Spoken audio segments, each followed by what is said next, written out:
del agua, quizás sea el café la bebida de mayor consumo por parte de los seres humanos. Resulta paradójico, por lo tanto, que sus descubridores no fueran propiamente seres humanos, sino unas cabras, como se desprende de las primeras referencias sobre el origen del café que recogen los libros de la Edad Media. En efecto, cuenta la leyenda que en Abisinia, hoy Etiopía, exactamente en el pueblo de Cafa, de donde parece que viene la palabra café, un pastor llamado Caldi notó una vez un extraño y excitado comportamiento de sus cabras después de que comían los granos de unos arbustos como estos. Un monje del lugar los puso a secar y luego a hervir, obteniendo un brebaje amargo pero aromático que producía un efecto tonificante. De ahí que en arábigo el producto se llamó kawé, que significa fuerza. De Etiopía el café viajó a Turquía y de ahí a Europa, donde comenzó a expenderse clandestinamente, pues los cristianos decían que, mientras el vino era la sangre de Cristo, el café era la sangre de Satanás. Hasta un día, de 1602, en el que el Papa Clemente VIII quiso probarlo y dijo: «La bebida de Satanás está tan deliciosa que es una pena dejar solo a los infieles el hábito de tomarla. Deberíamos echar de ella a Satanás y convertirla en una bebida cristiana». Y así fue.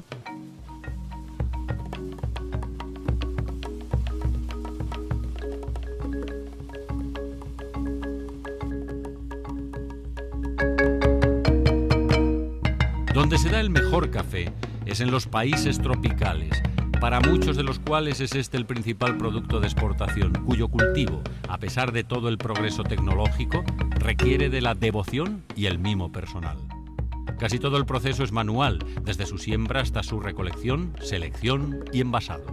De ahí que la industria cafetalera sea de las que más mano de obra utiliza y, como consecuencia, las regiones cafetaleras sean, a su vez, las que menos desempleo registran.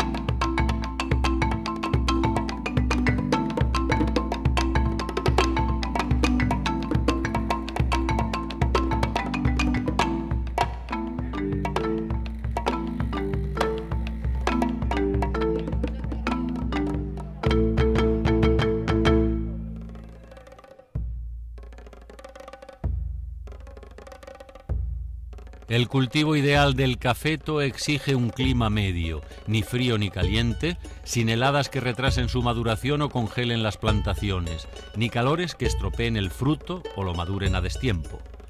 Las condiciones ideales para el cultivo de las mejores calidades del café son suelos fértiles, luz solar, sombra y humedad controlada. Condiciones estas que reúnen a plenitud los países de Latinoamérica. El café llegó a América por iniciativa de un oficial de la Marina francesa, el capitán normando Gabriel Mathieu de Cluy, quien, al ser trasladado de Francia a Martinica en 1723, llevó consigo 6 plantas de café para trasplantarlas al Nuevo Mundo. Un esfuerzo que coronó con éxito y que con el tiempo se extendió de las Antillas a todas las colonias del continente, convirtiéndose en una de sus grandes fuentes de riqueza y símbolo excelso de su agricultura. Excepto en Brasil, donde las plantaciones de café son masivas y a campo abierto, en la mayoría de los países cafeteros es este un cultivo de minifundios, de arbustos sombreados en pequeñas parcelas, cuyo trabajo demanda la atención de toda la familia, especialmente en tiempos de recolección. El grano, cuando brota, es del tamaño de una cereza, dentro de la cual hay 2 semillas, apretadas la una contra la otra. Durante su maduración, el grano cambia de color. Nace verde, luego se pone amarillo y finalmente rojo. La floración y la maduración no suelen tener lugar al mismo tiempo para todos los frutos. Por eso la recolección lleva varios meses. Esto es muy importante para obtener una calidad uniforme, ya que los frutos verdes no maduros carecen del sabor completo y los frutos pasados tienen un sabor muy áspero. Debido a ello, la recolección es un proceso de selección manual grano a grano. Se recogen uno a uno los más maduros, dándoles a los otros más tiempo.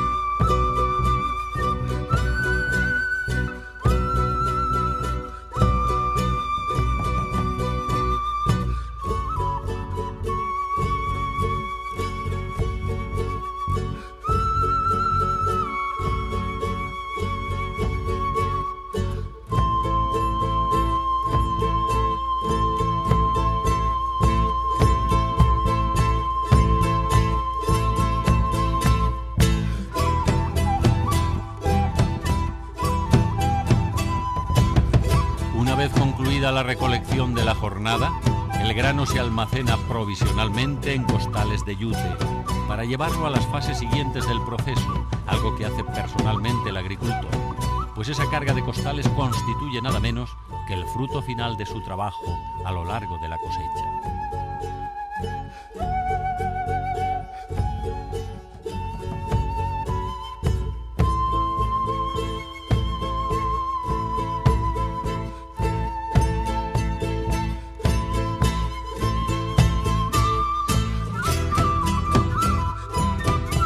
En primer lugar, los bultos deberán pasar por la primera pesa, algo para lo cual en muchos lugares continúa utilizando la vieja romana, de origen ancestral, pero que sigue siendo uno de los métodos más confiables para los campesinos, quienes a veces desconfían de las modernas básculas.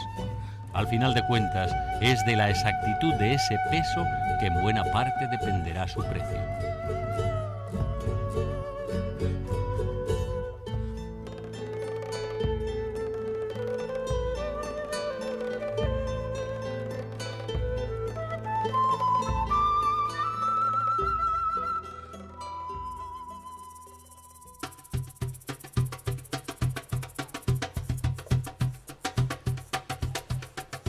Después de ser pesado, el producto pasa a la planta de despulpación, que inicia el proceso del beneficio del fruto.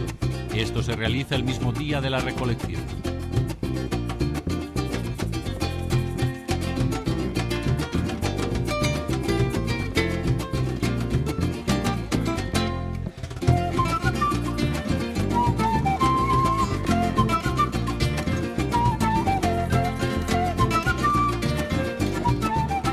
El paso siguiente es el lavado, durante el cual se realiza otra selección que desecha las impurezas y los granos no aceptables.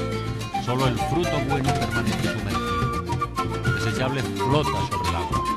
Durante el lavado se producen otros procesos de criba hasta que los granos quedan libres de mucílogo, una capa viscosa que los envuelve.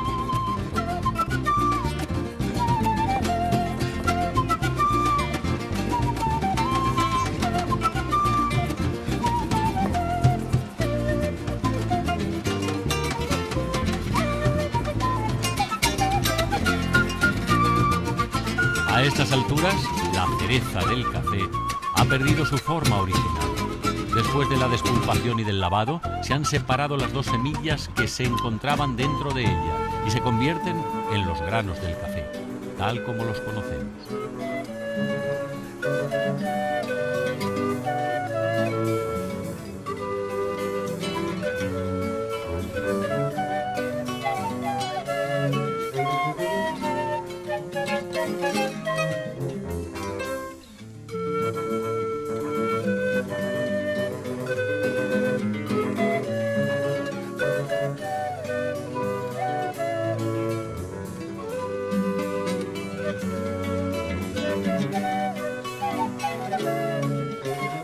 Una vez despulpado y lavado el café, se efectúa una segunda fase del tratamiento, el cual puede hacerse de dos formas: por vía seca, según la cual se pone el grano a secar al sol durante 60 horas, o por vía húmeda, que es un proceso más complicado y exige una maquinaria especial.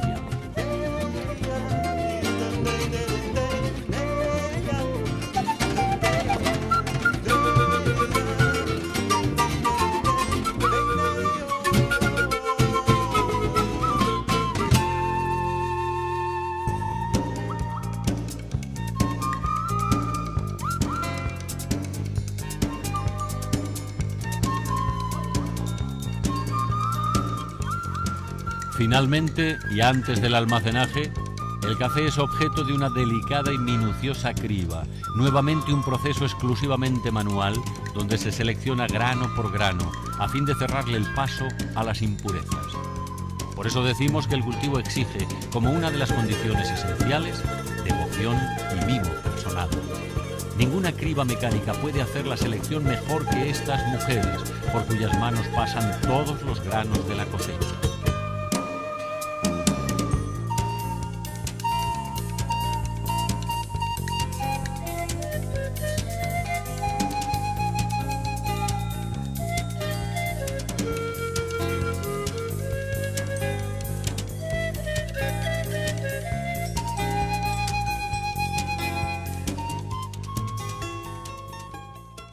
Esta hermosa panorámica corresponde a Jardín, un pueblo cafetero de Colombia, el segundo productor del grano después de Brasil y el país que tiene fama de producir el café más suave y aromático del mundo.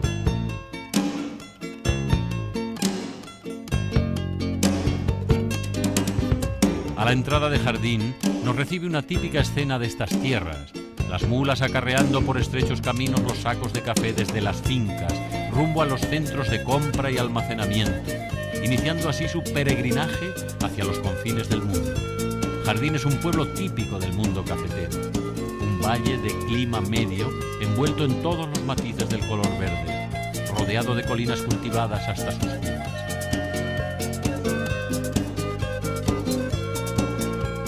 Este señor no es el popular Juan Valdés, símbolo publicitario del café colombiano, pero podría serlo, pues en Colombia hay por lo menos 350.000 cultivadores de café como él. Son 350.000 familias, las cuales, junto con los empleos indirectos que produce esta industria, hacen que 5 millones de personas vivan de esta actividad.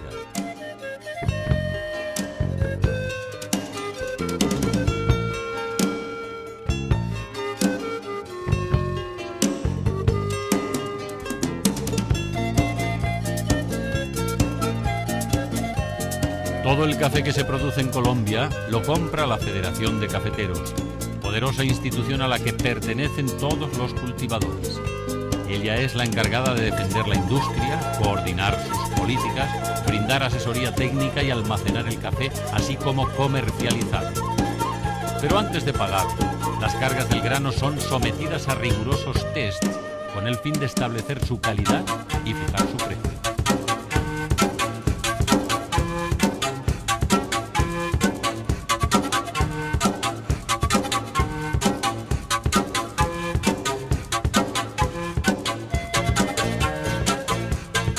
Es muy importante destacar que la cosecha se le paga al instante al agricultor. Este, pues, es un gran día para él, cuando cobra el fruto de su trabajo, lo cual le permitirá, en primer lugar, pagar las deudas que contrajo a todo lo largo del año, pues hasta entonces sobrevivió a base del crédito o del fiado, según su propia jerga. Ese mismo día, el cafetero tiene que realizar otro recado importante: renovar sus fuentes del crédito, indispensables para empezar de nuevo. Es la misma federación la que le avala esos créditos, lo cual le permite girar contra ellos a lo largo del año, a lo largo de la nueva cosecha, la cual vuelve a comenzar con la floración de los arbustos.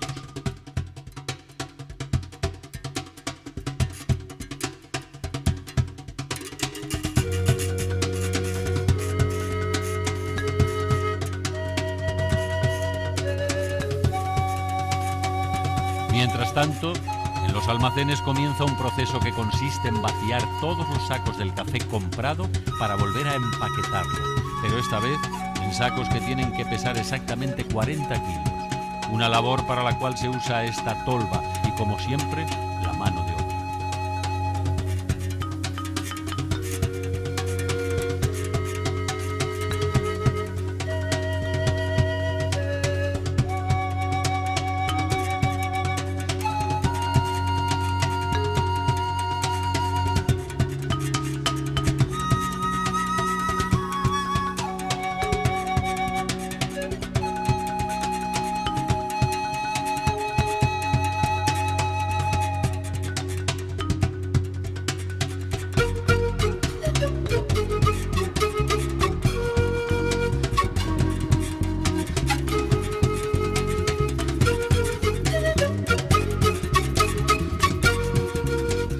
La producción anual de Colombia es de más de 12 millones de sacos, los cuales contribuyen en un 25% al total de las exportaciones nacionales. 12 millones de sacos que cada año viajan a 50 países de todo el mundo, saliendo de los puertos de Colombia, tanto del Caribe como del Pacífico, en los barcos de la Flota Mercante Gran Colombiana, una poderosa empresa naviera de la cual es codueña la Federación de Cafeteros.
Hay 500 géneros y 8.000 especies de café en el mundo. De las 10 especies llamadas civilizadas, una de las más importantes es la Coffea arábica L, que es la que se cultiva en Colombia. Fue clasificada por el botánico sueco Carlos de Linneo en 1753. Asistimos ahora a los últimos pasos de control, antes de que el café se traslade a los puertos marítimos. De cada carga se toma una muestra, la cual se somete a diferentes pruebas y cribas para determinar la selección de calidades.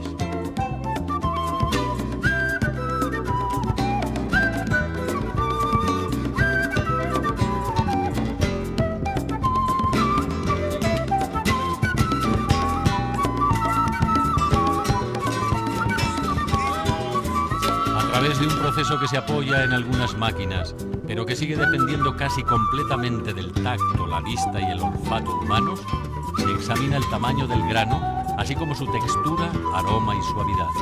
Es el penúltimo paso antes de que el café obtenga el definitivo visto bueno.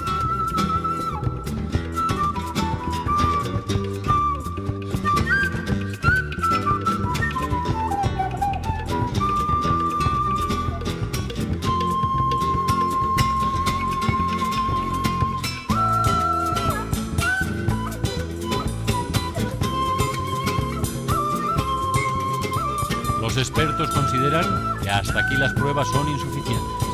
Es necesario acercarse más a la realidad, o sea, al gusto del producto final, con el café tostado, molido y preparado, listo para beber.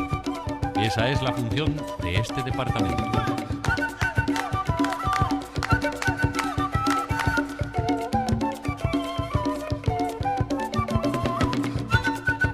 Se dice que hacer un buen café es un rito. Y degustarlo es un placer para el paladar, que entona y estimula el cuerpo y alegra el espíritu. Con el tiempo se han diversificado las maneras de preparar café. Entre las más conocidas existen el café de puchero, la más tradicional y sencilla, que se realiza generalmente en ollas de barro. El café de olla, que es más o menos igual pero en versión mexicana. El café de filtro y el café express.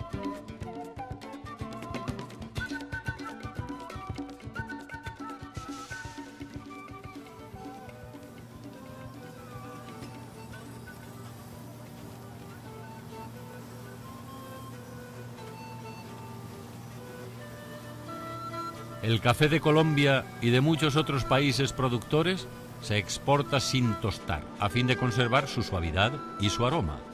El café viaja en grano y son sus envasadores quienes lo tuestan y lo muelen. Generalmente ellos no envasan un café específico, sino que preparan una mezcla de diferentes orígenes y calidades. Solo en las boutiques del café es posible comprar y degustar un determinado café puro sin mezcla.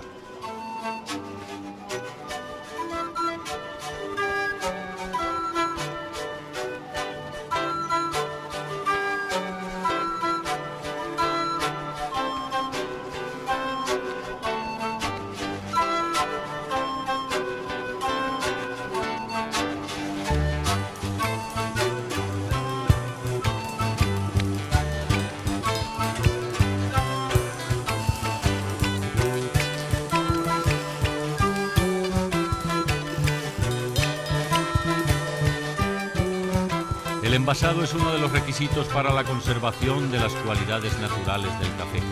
Debe ser un envasado hermético en bolsas de papel, de tela o en frascos y latas al vacío.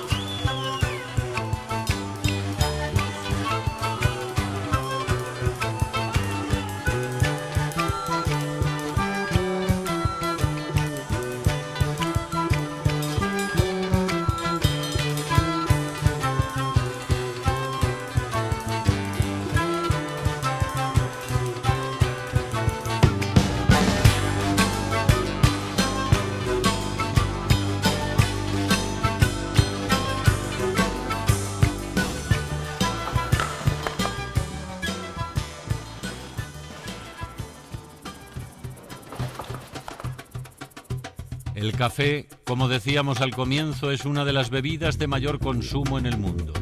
Un mundo que, entre sus muchas divisiones de toda índole, ostenta también la de los bebedores compulsivos de café y los bebedores compulsivos de té. Con estos últimos se identifica básicamente el Reino Unido, no obstante haber sido ellos, los ingleses, quienes propagaron el consumo del café en sus colonias americanas. El café con minúscula, como decía Ramón Gómez de la Serna, es el producto crudo o caliente, y el café con mayúscula es el lugar, esa especie de templo en donde se congregan los feligreses de la conversación y la tertulia para arreglar el mundo, alrededor de una taza. En París, en Viena, en Madrid, en Barcelona, en Roma, en Buenos Aires y en toda Latinoamérica aún están de pie los viejos cafés, exponentes de una decadencia finisecular, llenos de solera, y que sobreviven como símbolos de tiempos que se nos ocurren más amables, quizá porque discurrían